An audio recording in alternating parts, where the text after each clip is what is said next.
All right, so today we're going to start on chapter 12, okay?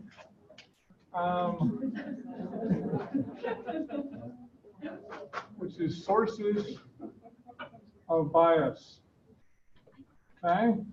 Now, just as an FYI, this is going to be mostly a board discussion, not really any computer stuff, but I don't think any computer stuff at all.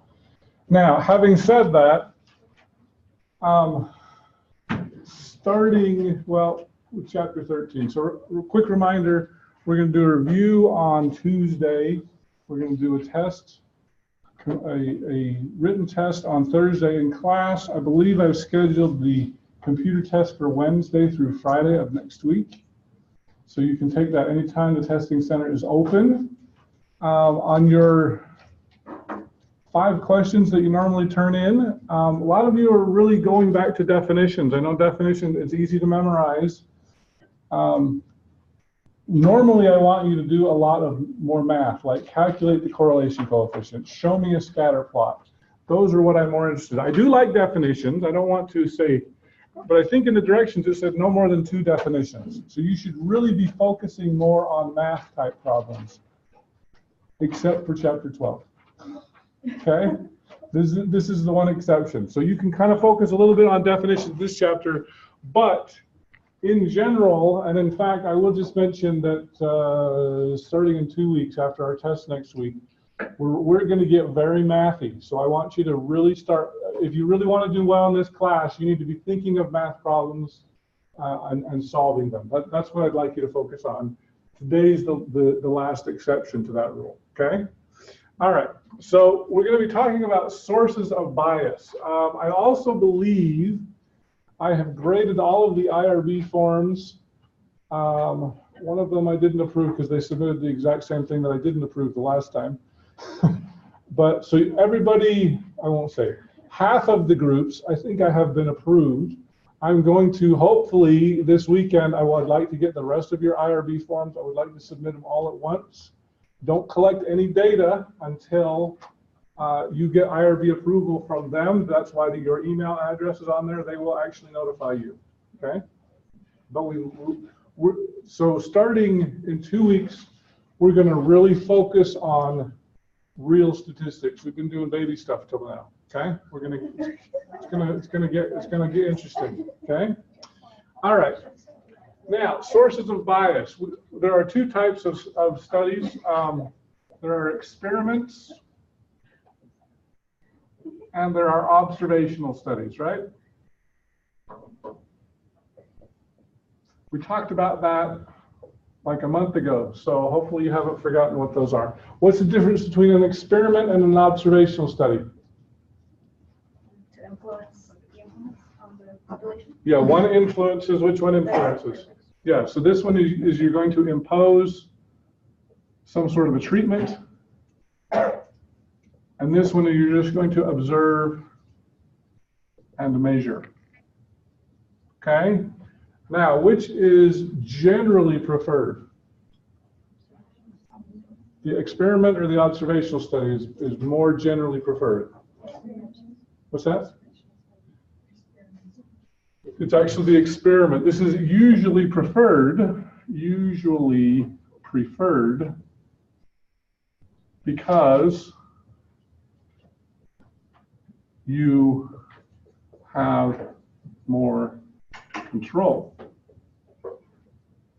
However, let's say that I was doing a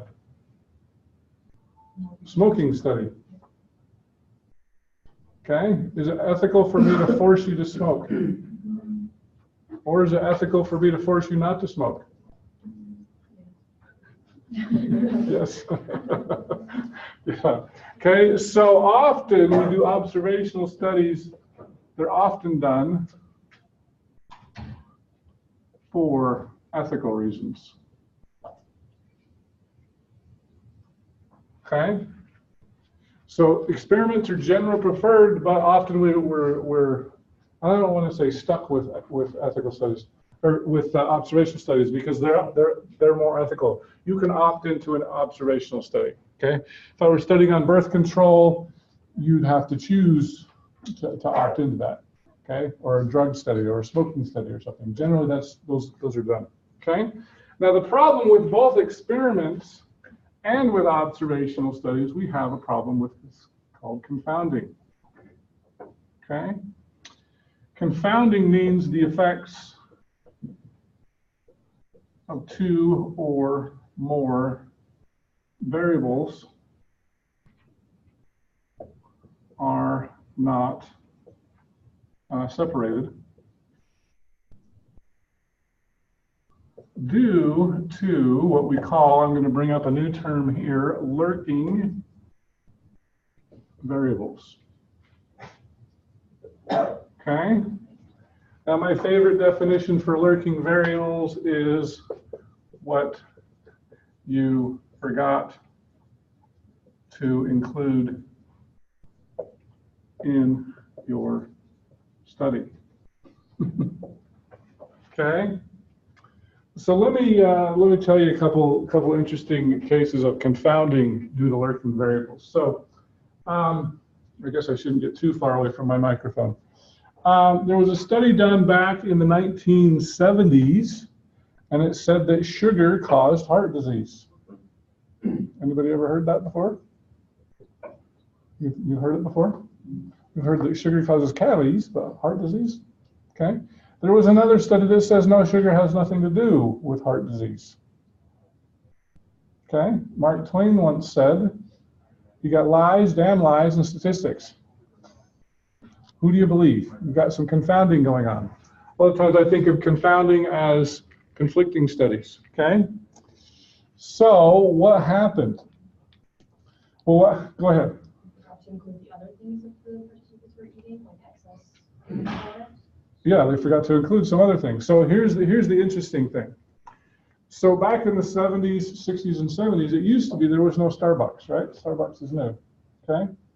Used to be you just got your coffee black, okay? Now, the interesting thing about smokers used to be that you'd sit down with your cup of coffee, you'd smoke your cigarette, you'd have a good time. But smokers, they can't taste as well because the smoking dulls their taste buds. So it turns out that smokers ate a lot more sugar, or I should say drank a lot more sugar, because I'm not a coffee drinker, some of you may be, but most people think that black coffee tastes nasty, right? That's why you go to Starbucks, right? Okay. Well, smokers would just dump a whole bunch of sugar in their coffee because they couldn't taste it. Wanted to make sure they could taste it. And so it turns out that smokers ate or drank more sugar than non-smokers. Okay? Now that's not something you would you normally said, oh yeah, smokers they eat more sugar than non-smokers. Would that be something you would normally consider? Okay? And so in this case, the lurking variable was actually smoking. It was something that they did not measure in the original study. All they were measuring was sugar. So it looked like sugar was what was causing the heart disease, okay? We had confounding going on. The confounding was the sugar with the smoking, okay? So it looked like the original study said sugar caused heart disease, but in reality it was actually smoking, okay? So that's why we had confounding going on. The lurking variable in this case was smoking. Other studies included smoking in the study, and they said, oh, yeah, it's not really sugar that causes the problem, it's smoking, okay? So that can be a problem. Let me give you another example here. A study, in fact, this is kind of a more current example. A study shows that breastfed children have a higher IQ than non-breastfed women, okay? So the question is, why? Okay? So the question is, so this is what's hard to separate. Is there some sort of a lurking variable that you can think of that might explain this, or is there really something in breast milk that causes child development to progress better? What do you guys think?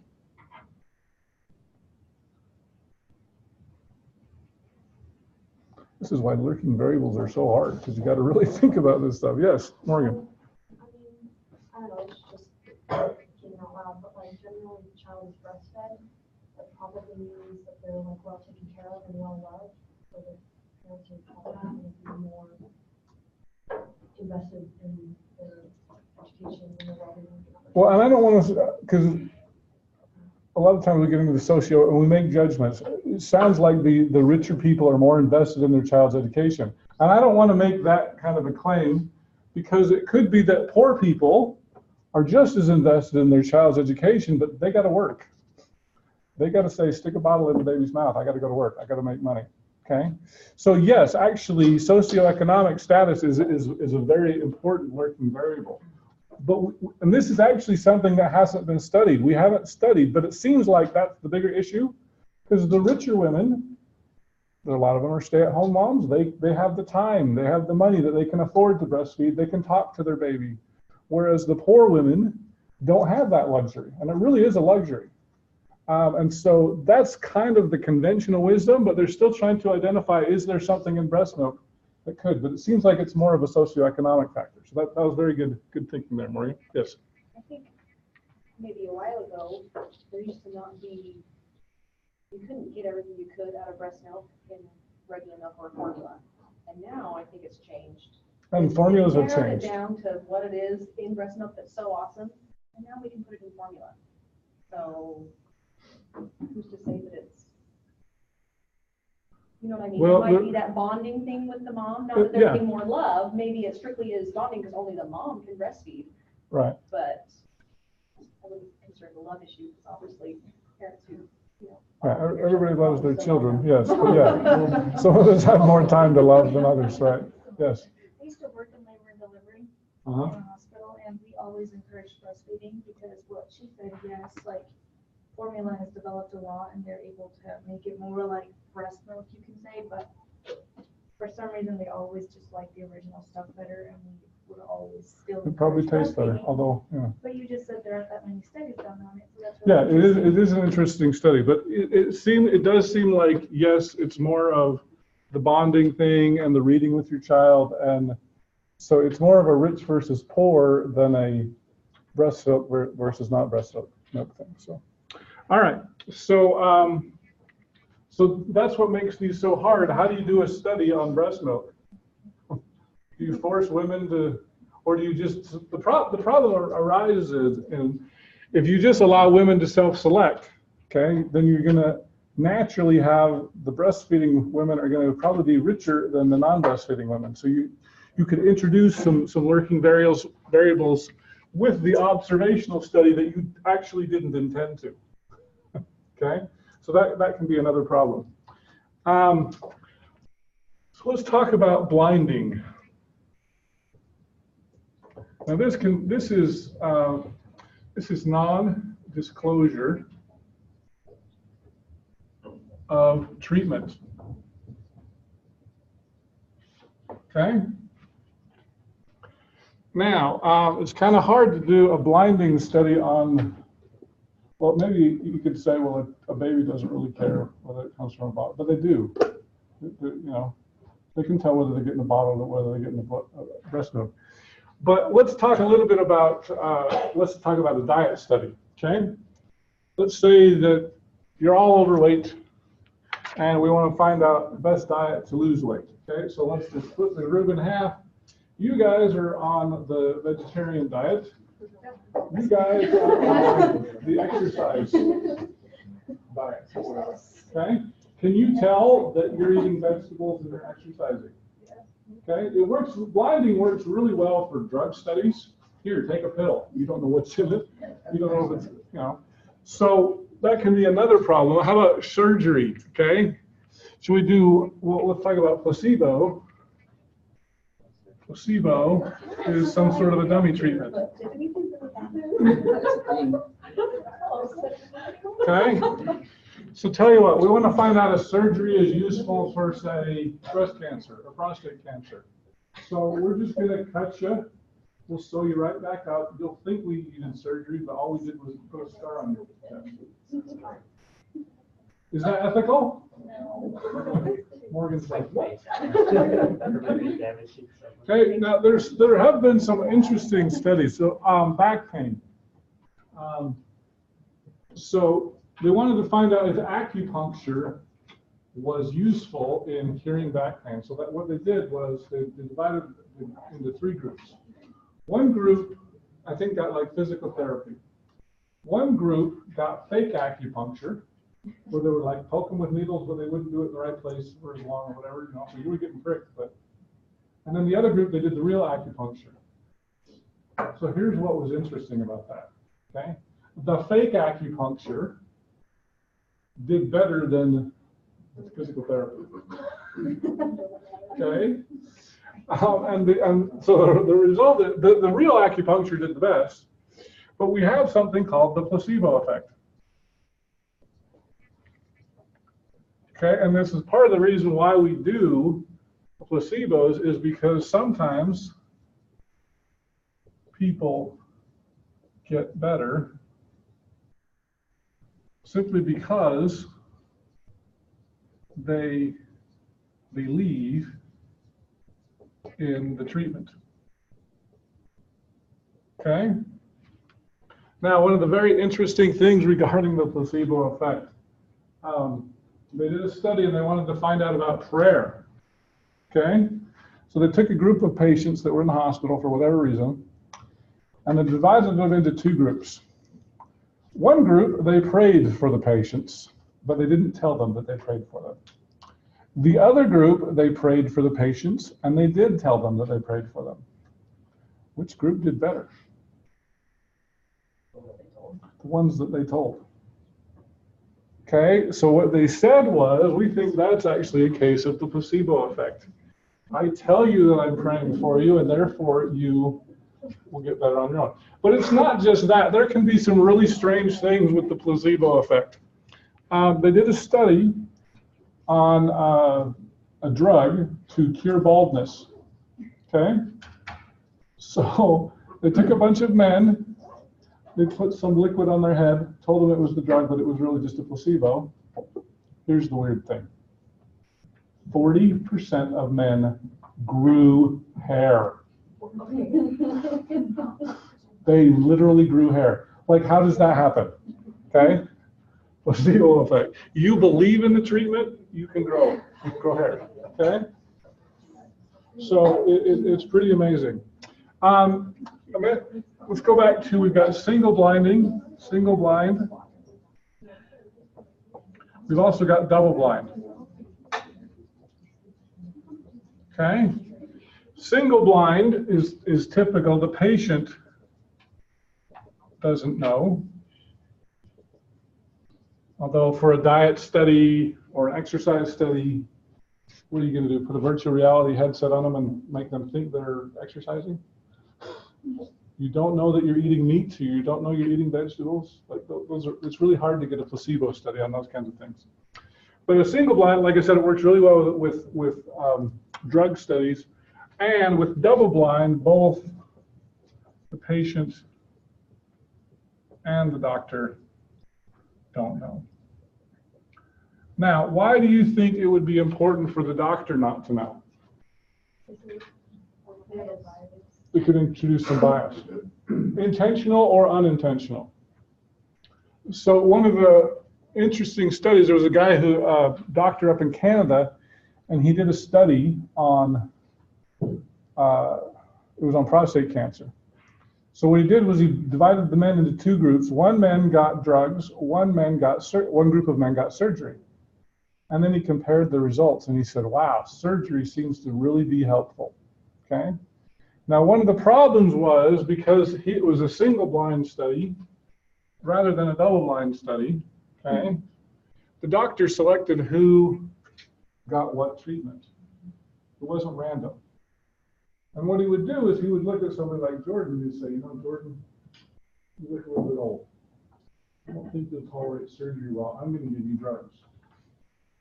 And then he looked at the other Jordan and said, you know, you both have the same name. You're the same, right? You look young. I think you'll do better with surgery. So I'm going to give you the surgery. Okay? So he created a lurking variable, and in this case, the lurking variable was age.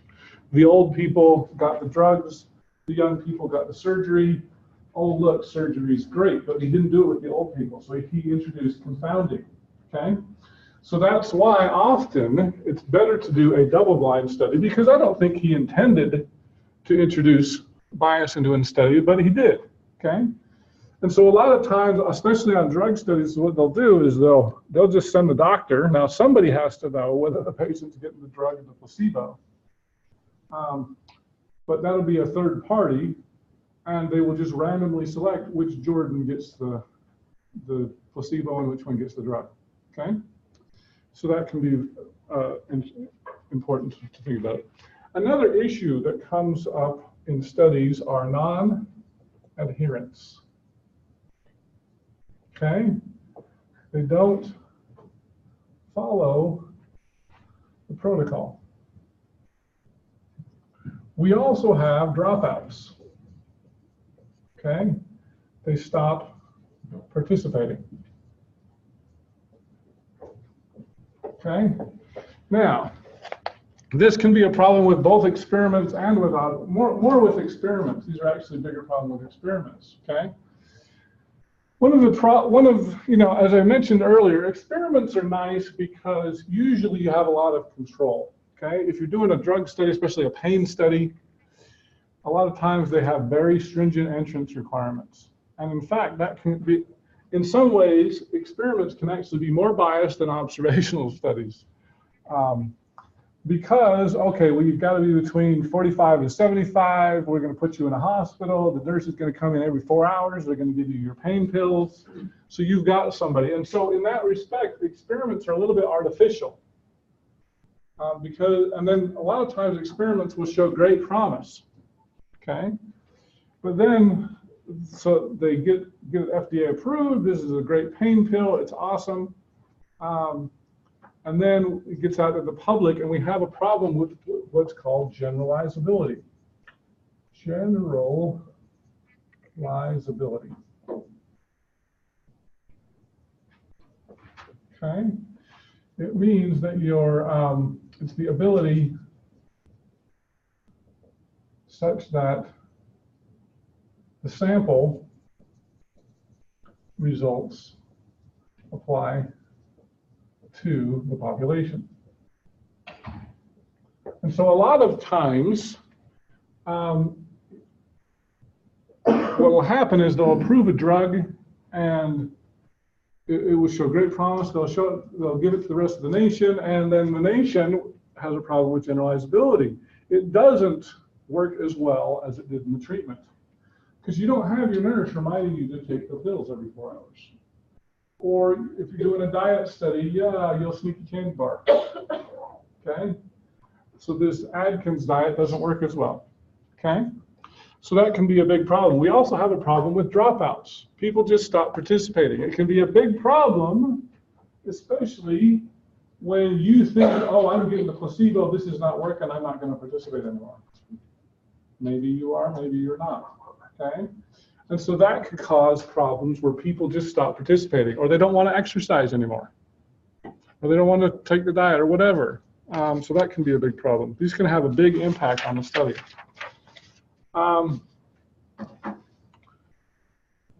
So generalizability. There's a study in Sweden that claimed that power poles caused breast cancer. So the question is that Swedish study generalizable to the United States? What do you guys think?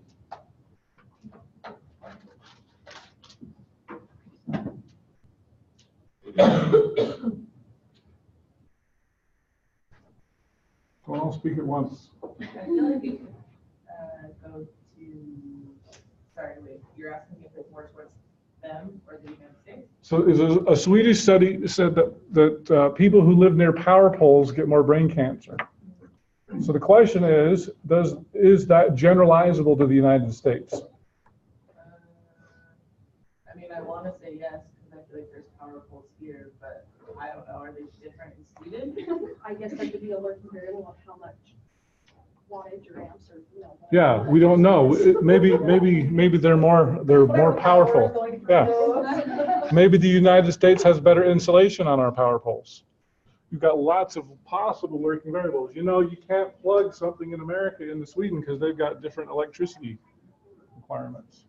So it's a little bit hard to to do that, to make those results generalizable. Did you guys all hear that cell phones cause brain cancer? Oh, here's my cell phone. Okay, do you guys know what is the technology that gets the voice to your ear? Microwave. Did we talk about that before? Okay, it's just like your microwave oven. Now we've had a lot of confounding going on. Some studies say yes, it causes brain cancer. Some say no. It hasn't really been settled yet. Okay, but what has happened is a lot of the cell phone companies said, well, you know, we could actually put some insulation in there. Maybe that's a good idea. And so we've introduced a lurking variable of the newer phone. You remember the old brick phones? Okay, I remember I got my fiance at the time. I got her a cell phone. She's a flight attendant, and it was one of those old brick phones. So I wasn't sure she'd like it, and she was like, "This is kind of cool." It drove me crazy because, like, she was using a calling card. I was like, "Who uses calling cards?" But she didn't care because she could call anybody she wanted. And I was like, "But I want to get a hold of you, and I don't know what city you're in." I called her roommate one time, who was also a flight attendant, and she goes, "Oh, she's in Reno. She's either in this hotel or this hotel because I need to get a hold of her." So I was like, you need a cell phone. But yeah, she had one of those old brick phones. It was funny because it would be sitting on the table, and it would go between analog and digital because it was state of the art. And so if it was, I don't remember which one. If it was digital, it was not roaming, and if it was analog, it was roaming. So then she'd get charged more. It drove me crazy. But yeah, so that can be, the question is, are those earlier studies generalizable? It's hard to say because the new cell phones have insulation in them. So maybe it did cause cancer and that doesn't now. Nobody's done a study to determine that. All right. Let's talk about measuring. Okay. A measuring instrument.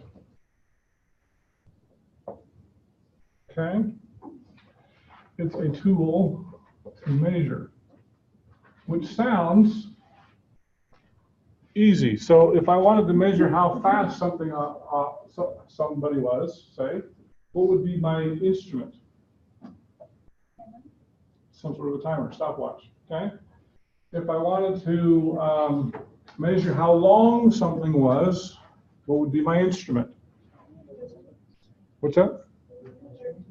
Measuring tape or a ruler. If I wanted to measure how smart you are, what would be my instrument? An IQ test or a statistics test or English test, okay? Hey now. So this was interesting. I worked in a dermatology study, and they talked about, so somebody would get a rash, and they would talk about how red it was. How do you measure how red it is? You get your Pantone, it's like Pantone 124. That can be very difficult, especially you have people that have darker skin and lighter skin. Okay, how do you So some of these instruments can be very hard to measure. They're not always easy. In fact, I'm going to add this. Not always easy to define. Sometimes, even when you think they're easy, they're not easy. Okay? Now, I used to work on a brain injury study. One of the things that we wanted to know was, how did the person get the brain injury? Was it a car accident? Was it a football player? Was it a boat accident? Did they fall? Lots of ways to get brain injuries. You'd think that was pretty easy to define, wouldn't you? Okay? So I got a phone call from our Atlanta study center, and she called me up and she says, "So I'm not sure how to define this." So here's what happened. A person was standing in the back of a pickup truck holding a mattress. Okay, real safe thing to do. Moving down the road, the pickup truck crashes. The person falls out of the back of the pickup truck. Is that a car accident or is it a fall? Let me ask you. Who says it's a car accident? Raise your hand. 1, 2, 3, 4, 5, 6, 7, 8, 9, 10. Who says it's a fall? 1, 2, 3, 4, 5, 6, 7. I'm pretty close. Okay. I said, wow, that's a good question. Let's go to the government. They'll help us out, right? No. Depends on who you talk to. The National Highway Transportation Safety Administration says if it involves a vehicle, it's a car accident. OSHA says, no, that's a fall. So you, as study author, you get to define what you want it to be. You can make it anything you want. So the problem is, when you're doing your study, you might just want to say, oh, we classified this as a fall, or we classified it as a car accident, whatever you wanted to do, okay? So that can be interesting. Now, and since we were talking about the government, let's talk a little bit about the unemployment rate.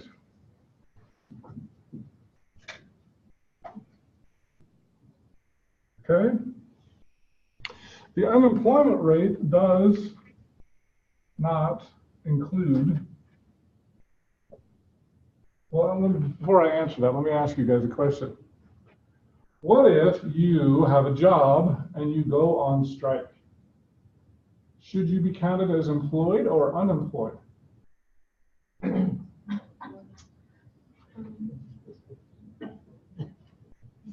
If you're employed, you'll probably get unemployed real quick. Don't we have any sort of labor protection on that? I don't know. We used to. We're trying to get rid of it, I think. Yeah, I was gonna say, it depends on what kind of protections are in place, like a union or Yeah. you are. We have laws that says you can't be fired for striking. You can or cannot. You cannot. Did you know that? So I guess technically you're still employed. Technically, you're still employed. So it does not include strikers. Okay? Does not include students. Does not include retired people. Because you're not really looking for a job. So, yeah, not always easy to define, is it? Okay? So basically, the way that they do the unemployment rate equals the number unemployed divided by the number in the workforce. Okay? So a stay-at-home mom, that's a good one. Should she count in the workforce or not? So that would be another one that would not count. Stay-at-home mom. Another one is long-term unemployed, don't count. I remember under President Obama, they said that the unemployment rate went down, and that was because people had been out of work for more than 6 months.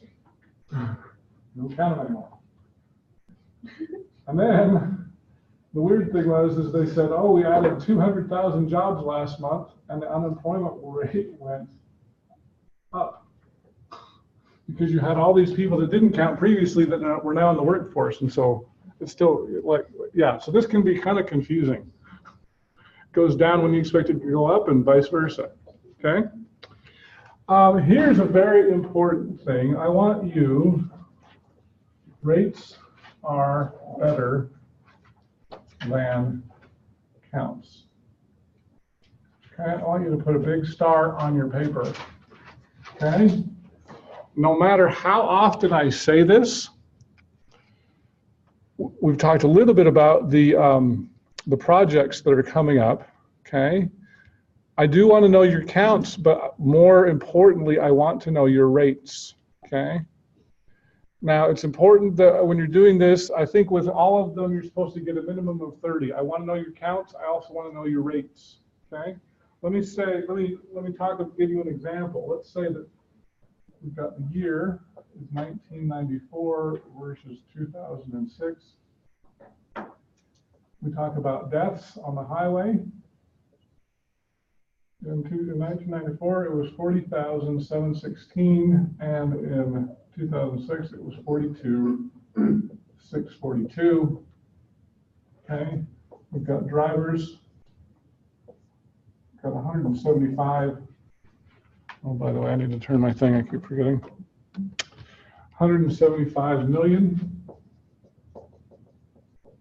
And I've got 201 million. Okay. Is it appropriate to conclude that the roads are more unsafe in 2006 versus 1994?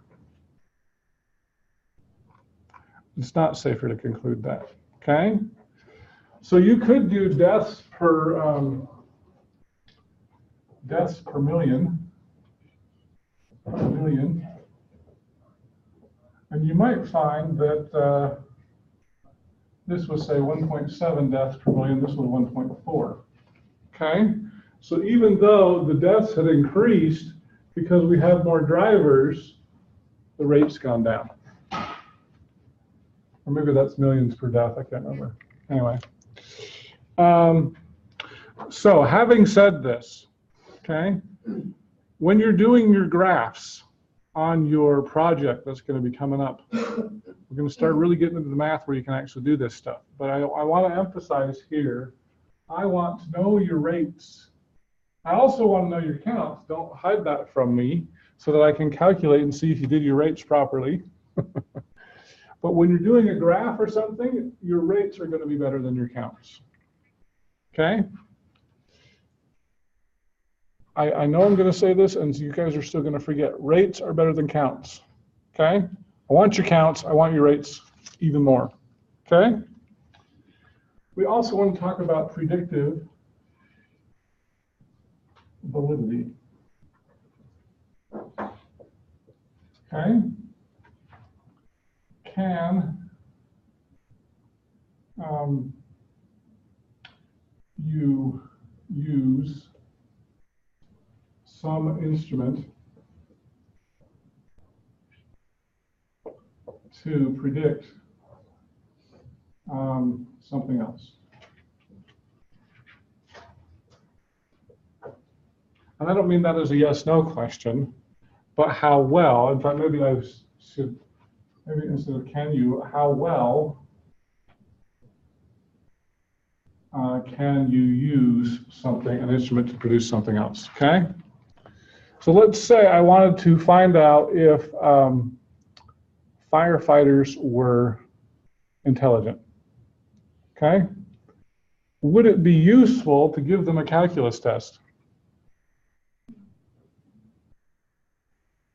Okay, I'm getting a few no's. Why would a calculus test, wouldn't that show how smart a firefighter is?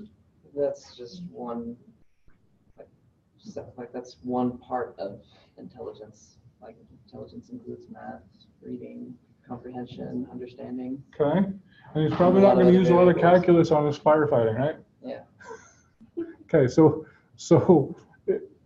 I guess it could tell you how smart he is in calculus, but is it really useful for being a firefighter? Probably not. So it probably wouldn't have good predictive validity. How about like a ACT test or an SAT test? Is that a good predictor for how well you will do in college? Good one knows, but I should say yes. Why do they do it then if it doesn't do any good? That's what I want to know. Okay? Well, that one is closer than the. That would be better than the calculus test for the firefighter, right? Yeah. But there are other factors that may help produce that. All right, let's copy back over here. All right. Now, we've been talking about a lot of things. Oh, I don't have an eraser, so I get to use my hand again. I have to put an eraser in here. All right, you'd think somebody would leave that when the board looks so terrible when I leave. So we want to talk about bias. Means it's consistently measured high or low and doesn't match true value. And I'm going to say it can be intentional, but more often unintentional. Okay? So when we talk about bias, I mean, you guys are probably familiar with bias. I'm biased against black people, I'm biased against white people, I'm biased against whatever. That's not what I'm talking about when I'm talking about bias, okay? What I'm talking about is it's consistently measured high or low, and it doesn't match the true value, okay? So you may, for example, let's talk a little bit about the election back in 2016, okay? Who won?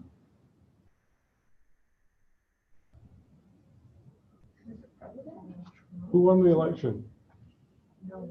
No one? Who lost? The American people? Yes. Okay, so the question, so one of the big things was Donald Trump obviously won. One of the things that he said, he claimed that all the polls were biased. Okay? Do you guys agree with that? Were the polls really biased against Donald Trump?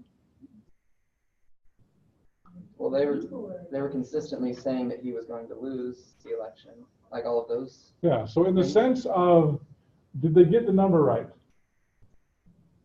No, because Hillary Clinton didn't win, right? Donald Trump won. So you could argue that they are biased. Was that intentional or unintentional? Some would say intentional, some would say otherwise.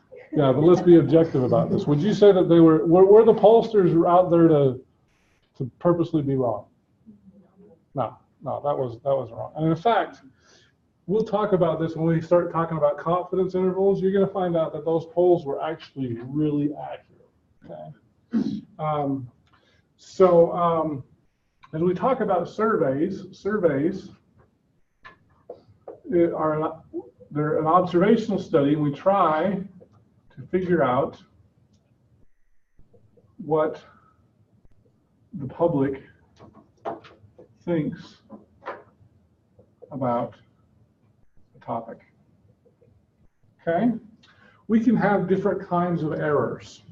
There are two main types of errors. Number one, you're going to have random sampling errors. And number two, that still fits on there, we're going to have non-sampling errors. Okay? Random sampling errors are caused by chance. Okay, we have two main types of random sampling errors. One is undercoverage. And what that means is people are left out. Okay? The other type is what we call a voluntary response. Okay? Problem with voluntary response is you're going to only talk to people with strong opinions. Okay? With undercoverage, you're going to leave out people. A lot of times, homeless people are hard to contact. They're going to be left out of your study. Okay? They're just hard to find. Voluntary response, especially if I get a good hot button issue, abortion, gun control, legalizing marijuana, probably going to get some people who care very greatly about that. And the problem is, if you talk to too many of those people, it's going to be probably biased too high or too low, depending on which group answers it more. All right, number two, we've got non-sampling errors. I'm going to go over here. We're going to talk about non-sampling errors now.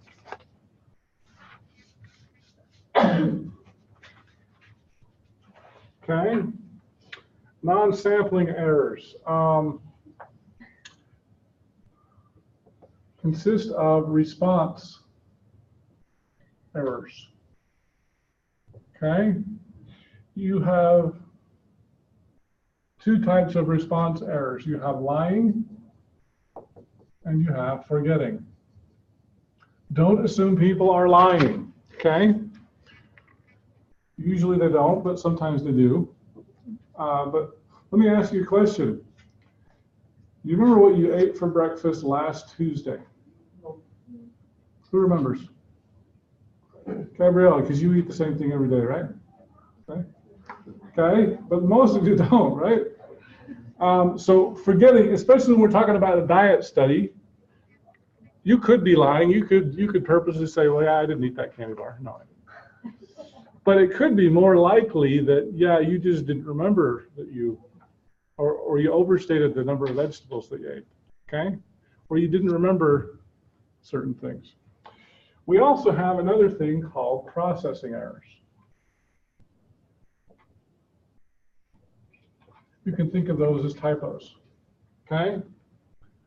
Now, software can help with that. If I said somebody weighed 3,000 pounds, that seems a little bit high, right? You can use software and say, well, it should have been 300, okay?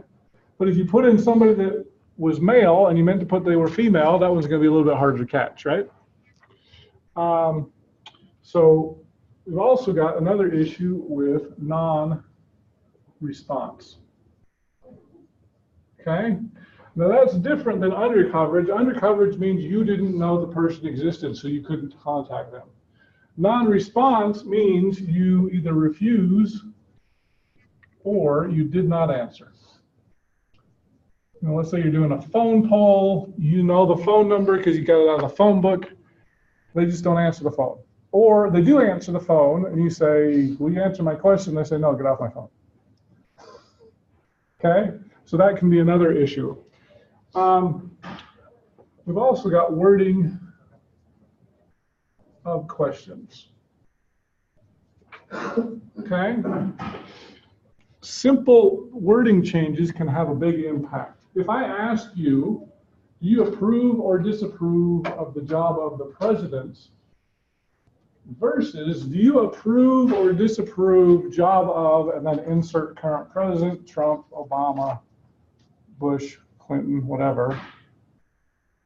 The president will always score about 10 points higher than if you say Barack Obama or Donald Trump or whatever. Because the president deserves respect, but not Barack Obama or Donald Trump or whoever. Okay? So little subtle changes can have a big impact on how you phrase things. One of my favorite things is, I'm just going to tell you, you can kind of read this in the notes. I don't know if I'm going to be able to cover everything in here. I'm almost done. I do want to add, just mention this. I got a phone call from FreedomWorks. Has anybody ever heard of FreedomWorks before? Okay. I hadn't either. I've heard of them now. So they asked me, do you plan to vote? And I didn't have a problem with that question. I said, yeah, I probably do. And at the time, this was probably about 6 years ago, Orrin Hatch was running against a guy by the name of Dan Lillenquist. And they asked me, are you more inclined to vote for Orrin Hatch or Dan Lillenquist? I didn't want to say neither, but anyway, I thought that was a fine question. Then the third question was, if you knew that Orrin Hatch sponsored a bill similar to Obamacare, would you be more or less likely to vote for him? What do you think of that question? Is that a fair question? No, because it's kind of two questions. It's a leading question, isn't it? Do you support Obamacare, and because of that, do you support Hatch? Then the next question was, if you knew that Senator Dan Lillenquist sponsored a bill to save taxpayer money, would you be more or less likely to vote for him? What do you think of that question? It's a biased question. It's actually what's called push polling. Push polling is unethical. Okay, remember when you're doing an observational study, you're supposed to observe and measure. He admitted to me on the phone that he was trying to influence my vote. That is unethical. FreedomWorks is an unethical organization. I was more likely to vote for Orrin Hatch after that phone call, actually, which was the opposite of what his goal was. Okay? So anyway, wording of questions is really important. I know we're about out of time. Let me just finish up with this. I have 8 questions to ask about any poll that you're doing. I'm going to just let you read that. It's pretty easy. It is posted, right? Okay. I won't go over that. It's in the notes. So just as a reminder, so as far as Tuesday, we will meet here. We'll probably, in about 2 weeks, I'll see if I can find the library again. Hopefully they'll not give me any problem with that. But Tuesday is chapter 12, homework. I'll have some homework questions, and yours will be due on Tuesday as well. We'll have a quiz on Tuesday, and then we will spend the rest of the time doing a review. If you'd like to talk about anything computer related, we'll still plan on being here in class. I'll record the video. But see you all on Tuesday.